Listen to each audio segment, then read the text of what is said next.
And we're at the end of the rebooking. What's up, guys? It's me, the Ayo Lee Double X Prince, and I am here to rebook SummerSlam 2016, last year's SummerSlam, because honestly, SummerSlam 2016, besides Cena and AJ, nothing was stood out for me as far as match quality goes. Not even Finn Balor and Seth Rollins, which was actually a pretty solid match. But obviously, the Universal Championship design kind of took you out of the match. Lesnar and Orton was a huge disappointment. Dean Ambrose and Dolph Ziggler was a huge disappointment. You know, there's a lot of disappointing things, and some people got pushed to the moon that eventually got injured and got screwed up. Finn Balor, obviously. But I would actually have changed some stuff here and there just to set up stuff for the future, and as well as setting stuff down the road for WWE, and you know, kind of just talk to you guys about what I would do. Now, first of all, when the Gallows and Anderson got drafted away from AJ Styles, they needed a new leader. Why didn't Finn Balor join them and form the Balor Club? It was honestly the smartest thing they could have done, but they didn't. And I know that they don't want to turn Finn Balor heel, but honestly, a heel Finn Balor could be a different step to his character, honestly, because something that WWE and the fans could agree in is that Finn Balor is shit in the mic. So I think him being silent and, you know, having him with the club would be brilliant. And turning Finn Balor heel could be a new step. And who would I have them take on? The New Day. Yes, I would have them take on the New Day. Not for the tag team championship, just a regular 6-man tag match, and then I would obviously have the Balor Club winning, and then that leads to Gallows and Anderson getting a tag team title shot, and then Finn Balor maybe in the future going for the Universal Championship, which I can't believe it's called that. Then next match I will have is Sasha Banks versus Charlotte. Basically, Charlotte wants her women's championship back, and Sasha Banks, you know, is the women's champion. And then I will have Charlotte, basically the same match, have the same match that they had, and then Charlotte reclaims her women's championship. I'll have Sasha Banks be out until Hell in a Cell season, because I think it was perfect for them to have a Hell in a Cell main event with Charlotte as the women's champion. There's no back and forth going. I mean, I would have some back and forth, but not as much. Like, I would cancel, out of the Raw matches, I would cancel the one where Sasha won it for the second time. I would still have the False Count Anywhere on Raw, because it was on Charlotte's hometown. I would still have the Iron Women match, you know, but, you know, just one less match I think would help out this feud. Just because I agree with less is more and more is less, and there's no point of just rotating with Charlotte. And I still have Charlotte have the pay-per-view streak, so that's why I would keep this the same, even if it involves Sasha, get injured. Next match, I will have The Miz to put his Intercontinental Championship on the line against Kalisto.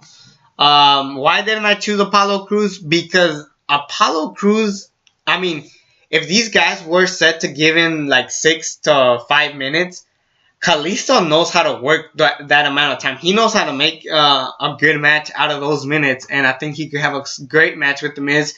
Plus, he had a feud with Baron Corbin down the road, so I would actually have Kalisto win this match by disqualification, because Baron Corbin cost Kalisto the chance to be the Intercontinental Champion. Miz is still your IC champion, and then in the future Talking Smack video, we could still have that promo of Daniel Bryan and The Miz, like, oh, you wrestle like a coward, and then Miz snaps and becomes the star that he is today.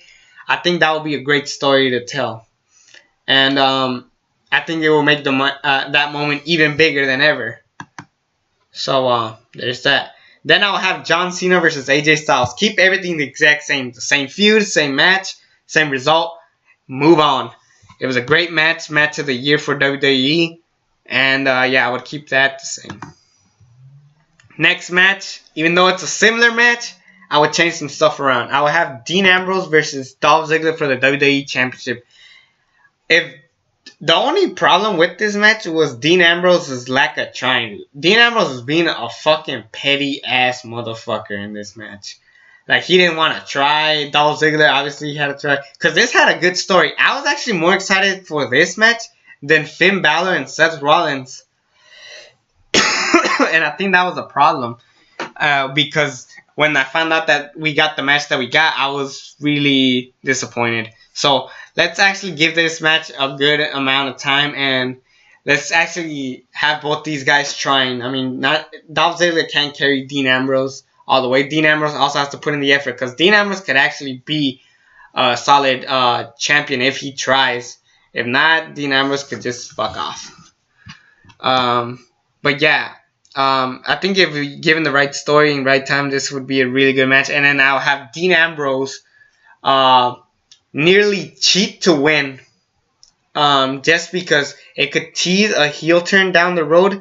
I wouldn't have it right away because I still want Dean Ambrose to give the WWE Championship to AJ Styles at Backlash and then have that awesome feud. But maybe in 2017, we could definitely have a Dean Ambrose heel turn, which for some reason is still not happening. Next match, Rusev versus versus Sami Zayn for the United States Championship. There was no point. It made no sense that Sami Zayn did not go for the United States Championship, or at least get a shot at something big at SummerSlam. He was on the pre-show against the Dudleys last match with a tag team with Neville. Oh shit, I got cut right now. So I would have the story of Sami Zayn being like, yeah, I beat Kevin Owens. He's in the main title picture. Spoiler alert.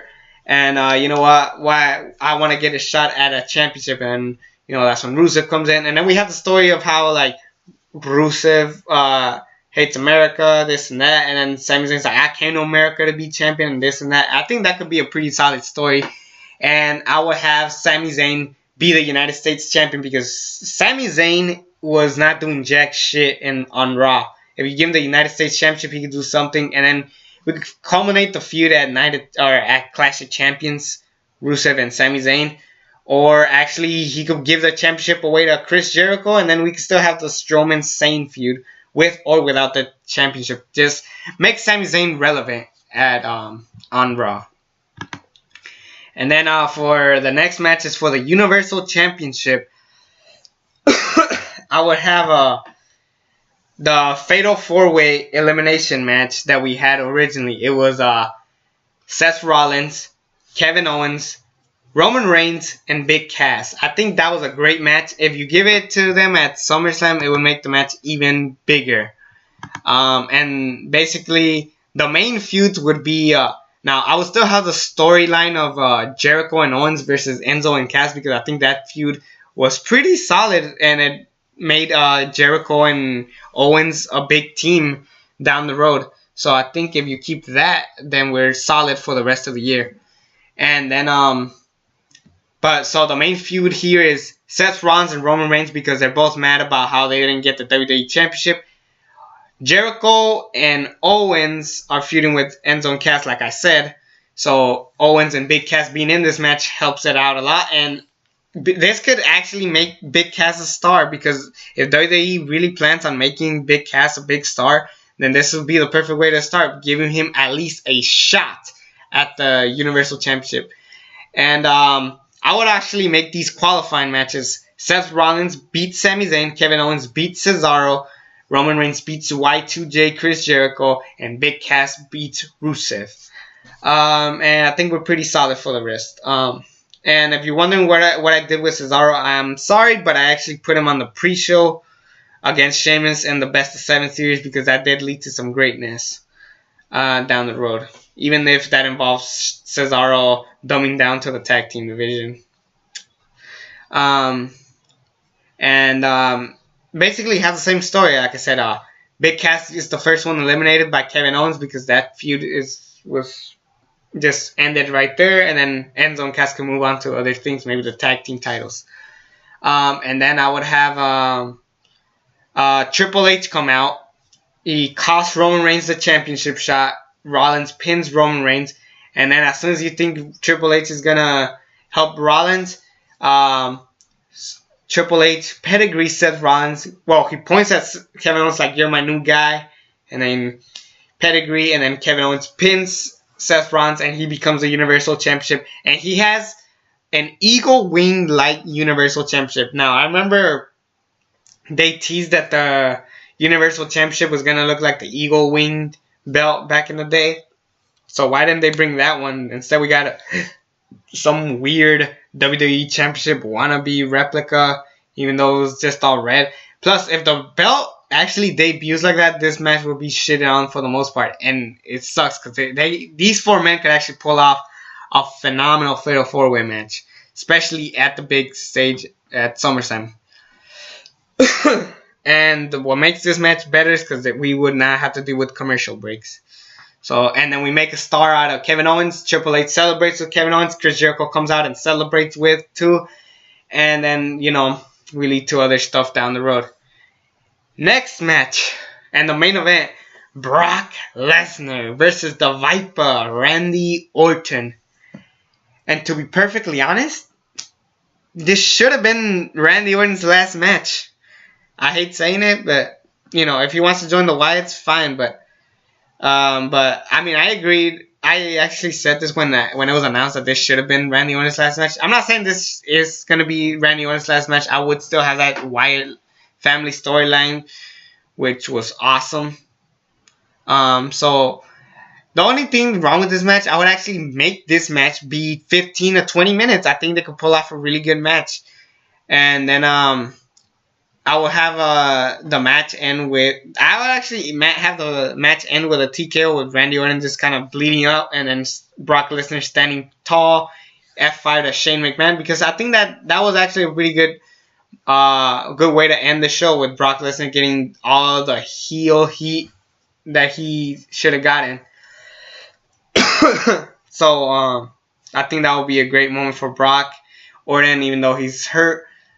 He's led to the Wyatt feud. Plus, he's on SmackDown. You can do so much with on SmackDown being the land of opportunity. And then Brock Lesnar leaves for a while. Then he comes back, and, you know, the rest is history. So, yeah, those are some stuff I would do to make SummerSlam a lot better. I know it looks kind of the same, but I think if you take off some matches that were garbage, I think we'd have a pretty solid show. And we can have bigger moments down the road. So I think that just helps SummerSlam just be a night to be remembered. It's kind of like 2010. I took some stuff off and made it longer or something, because it's time for people to actually try in wrestling. And I think that's what SummerSlam was lacking. And I think this would be a great way to make SummerSlam a little bit better. Plus, not pushing Finn Balor straight to the moon just because his momentum in NXT. I think if we push him slower, and then, he could feud with Roman Reigns at or Clash of Champions next, since Roman Reigns got suspended and he got fined. He still needs to try some stuff. So yeah, I'm just kind of making sure everything goes well for the future of these guys. So that's me, the ALE XX Prince. And until then, I'm out. Subscribe.